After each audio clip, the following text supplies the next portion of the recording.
Acompáñanos en este fascinante viaje a través del mundo de las Escrituras. Recuerda, esto es La Biblia Dice con Josué García y comenzamos ahora.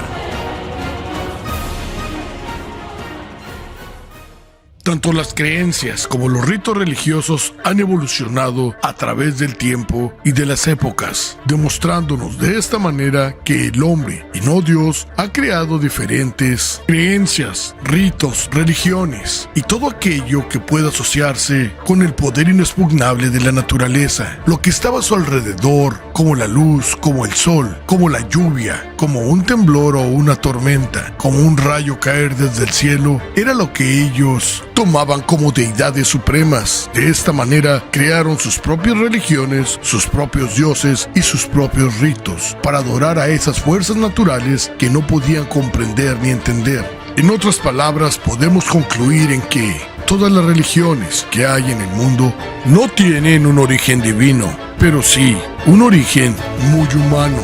Por ejemplo, veamos a los dioses y diosas de la antigua Roma. El dios Júpiter era el rey de los dioses y diosas del cielo y del rayo. O por ejemplo Neptuno, el dios del mar. Marte, el dios de la guerra. Venus, la diosa del amor y la belleza. Minerva, la diosa de la sabiduría y de la artesanía. Pero yéndonos un poco más atrás en el tiempo, podríamos hablar del majestuoso imperio egipcio, en donde el cielo estrellado era representado por la diosa Nut, mientras que la tierra era representada por el dios Geb.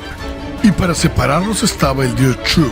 En otras palabras, la diosa Nut era el firmamento, o más bien la bóveda celeste, mientras que el dios Geb representaba a la tierra. Y para separarlos estaba el dios Shu, que representaba la atmósfera. Simples representaciones de expresiones astrológicas, físicas y de la naturaleza. Pero también el sol era representado por un dios, sí, el famoso dios Ra, que representaba al sol y toda su majestuosidad, fuerzas de la naturaleza, fuerzas que el ser humano no comprendía,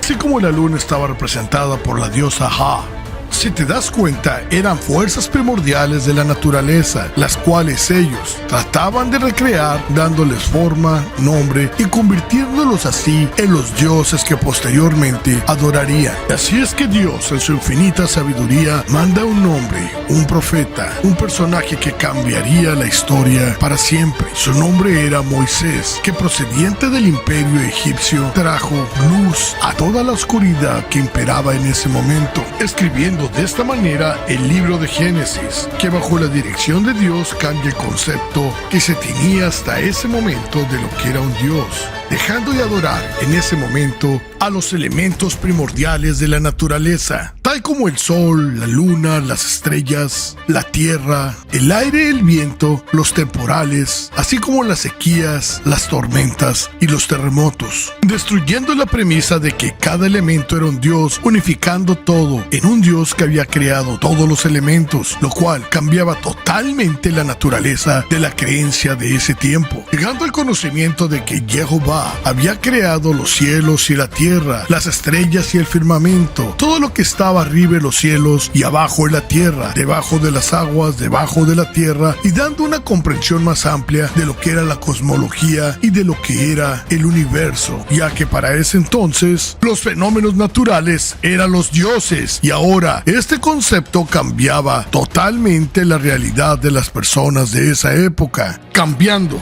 de adorar a los elementos naturales individualmente a adorar a un solo Dios, el cual era el único creador de los cielos y de la tierra y de toda creación existente dentro del mismo. Y esto según el libro de Génesis escrito por Moisés. De esta manera se rompe con miles de años de supersticiones, de mentiras alrededor de la creación y del verdadero Dios de la tierra, con el poder suficiente de abrir las aguas del mar con uno solo de sus mandatos, llegando a la comprensión de que las fuerzas de la naturaleza no eran dioses, pero este Dios podía controlar las fuerzas de la naturaleza a su antojo, ya que las había creado tanto como el cielo como la tierra. De esta manera, la creación de la Torá marca un antes y un después dentro de las escrituras y dentro de esta corriente que habla de que ya no hay más dioses, de tal manera que podemos entender que solamente solamente hay un Señor y solamente hay un Dios. Esta es la primicia, adelantándose a más de 3000 años de creencias erróneas en las cuales los elementos gobernaban, siendo ahora y descubriendo que los 3000 años de historia anterior estaban errados, estaban mal y estaban equivocados. Así que por primera vez en la historia el hombre deja el politeísmo y se acerca al monoteísmo, o sea, un solo Dios. De tal manera que el culto a las estatuas, al espiritismo, la magia, la adivinación, adorar a dioses de la tierra y de los elementos quedaba abolido con este libro de instrucciones, siendo así un manual de supervivencia para todo el género humano. Y este manual de supervivencia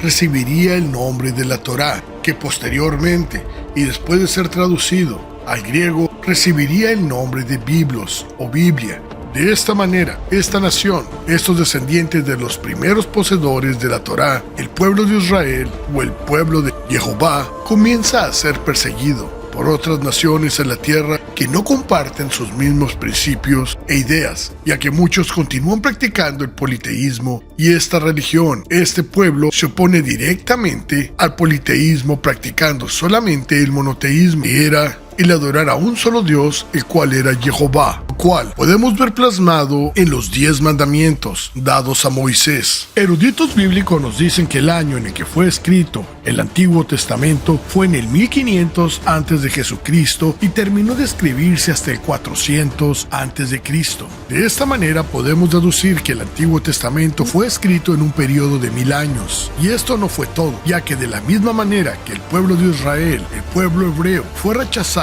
por la cultura perteneciente a su entorno por otros pueblos y otras naciones, conlleva al aislamiento de los hebreos, ya que solamente ellos se consideraban hijos de Jehová, llevando a la exageración los mandamientos dados por él mismo, llegando a los extremos máximos de condenar a muerte a cualquier persona que desobedeciera mandamientos por pequeños que estos fueran, tomando como pretexto los 10 mandamientos dados por el profeta Moisés. Esta exageración religiosa los lleva a aislarse totalmente de todos los pueblos a su alrededor, considerándose el único pueblo digno, por derecho de sangre, de obtener la salvación de su Dios. Posteriormente, y con el nacimiento del Salvador que el pueblo judío tenía pronosticado, o más bien profetizado para el futuro, vendría un Salvador, pero no un Salvador como el pueblo judío lo esperaba. No vendría un guerrero a pelear las batallas por ellos y a liberarlos de su cautiverio que tenían con los romanos, sino un Salvador que los salvaría de los pecados del mundo, el cual ofrecería salvación eterna a sus almas, pero que iba totalmente contrario a las exageraciones y al fanatismo extremo que estos presentaban, porque tanto los doctores de la ley como los fariseos no creían en él, ya que para ellos él no cumplía con los requisitos que la Torá tenía para un Salvador, de manera que empezó a haber conflictos y su mismo pueblo, el pueblo de Jesucristo, lo empezó a rechazar por la diferencia en las creencias, creando de esta manera una persecución sin descanso hacia la persona de Jesucristo, simplemente por señalar las exageraciones este pueblo hebreo cometía al seguir supuestamente el Evangelio de Jehová, llegando al extremo de crucificar en la cruz a Jesucristo simplemente por no estar de acuerdo con el Evangelio que éste predicaba, y dando cumplimiento a muchas de las profecías que venían plasmadas en el Antiguo Testamento o en el antiguo libro de la Torá, ya que los fariseos decían algo y Jesucristo decía lo contrario, no corrigiendo lo que se escuchaba escrito en ella, sino dando un entendimiento más claro de las escrituras que en ellas se encontraban, de manera que las limpiaba de toda exageración y engaño y dejaba la parte que era provechosa para escuchar, para seguir, dando a entender que no solamente el pueblo judío podía salvarse, sino todo aquel que fuera aceptado por Jehová por medio de la adopción. En otras palabras, personas que no habían sido o no habían nacido siendo judíos podrían aspirar a la salvación del Dios Jehová, ya que Jesucristo denuncia las malas prácticas que se llevaban para seguir el Evangelio de Jehová, cual se ve plasmado de una manera magistral cuando Jesucristo le dice a los fariseos: no es lo que entra en la boca lo que contamina al hombre, sino lo que sale de la boca, eso es lo que contamina al hombre. De esta manera, al morir Jesucristo y siendo sacrificado en la cruz, se presenta la oportunidad perfecta para que esta iglesia romana que estaba surgiendo y era imperante, parte esencial del imperio romano, adoptara las creencias mezclándolas con las propias y creando el engaño más grande de todos, una iglesia romana, que era mezclar las tradiciones judías con las tradiciones romanas, de tal manera que se terminaba el monoteísmo y se llevaba a cabo nuevamente el nacimiento de la adoración a seres santificados por esta misma institución, los cuales tomaban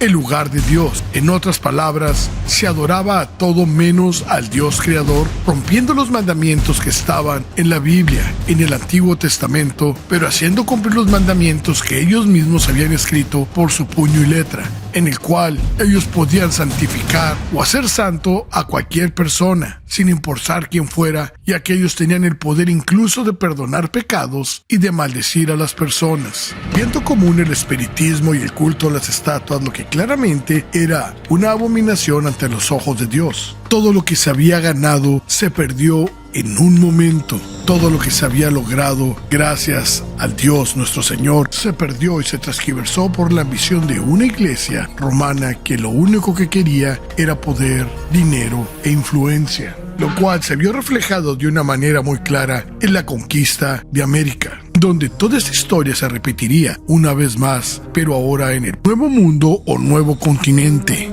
Diferente lugar que colonizar, pero el mismo sistema de corromper e introducir a la fuerza su religión, donde lo romano prevalecería y lo cristiano desaparecería, destruyendo una cultura y una civilización ancestral, escondiéndose bajo la premisa de una evangelización en el nombre de Dios. Igual que las supuestas cruzadas en el antiguo continente, a base de sangre y fuego, una conversión forzada a un cristianismo que no era para nada, era cristiano pero sí muy profano, repitiéndose nuevamente la historia.